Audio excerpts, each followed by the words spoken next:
আমাদের ফুলবাড়ি চা বাগান আজকে 5 দিন যাবত কারেন্ট বিচ্ছিন্ন। আমরা কোনো কারেন্টের সংযোগ পাইতেছি না। আজকে 5 দিন যাবত মানুষ অনেক বিভ্রান্তির মধ্যে আছে, অনেক অসুস্থ বোধ করতেছে। আমাদের এখানে ছোট ছোট বাচ্চারা, নতুন বাচ্চা জন্মগ্রহণ করছে এবং অনেক বৃদ্ধ লোক আছে যারা অসুস্থ। আমরা খুবই কষ্টের মধ্যে দিন যাপন করতেছি। আমাদের এখানে দেখতেছেন আজকে 5 দিন যাবত কারেন্ট না থাকার কারণে আমরা এখানে একটা জেনারেটর ছিল, এই জেনারেটরে কোনো জ্বালানি নাই।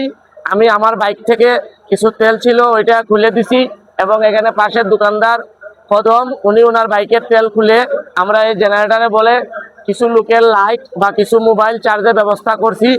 আজকে আমার বাইকেরও তেল অলরেডি শেষ, কদমের বাইকেরও তেল শেষ। আগামীকাল আমরা যে কি করব আমরা নিজেও জানি না। তোমার দেশের যে পরিস্থিতি, আজকে বিগত 5 দিন ধরে আমরা কিন্তু বিদ্যুৎ পাচ্ছি না। এর জন্য আমরা বিভিন্ন ভোগান্তিতে আমরা পড়তেছি। ফ্রিজে মাছ মাংস, ব্যবসা বাণিজ্য সব দিকে আমরা অলরেডি কষ্টদায়ক আমাদের বিষয়। তো বিষয়টা হচ্ছে সাইকেল যাই জ্বালানি ছিল আমাদের মধ্যে 4 লিটার, আর আমাদের ফুলবাড়ি চা বাগান থেকে মেম্বার সাহেব যিনি, উনি আমাকে 4 লিটার তেল দিয়ে হেল্প করছেন।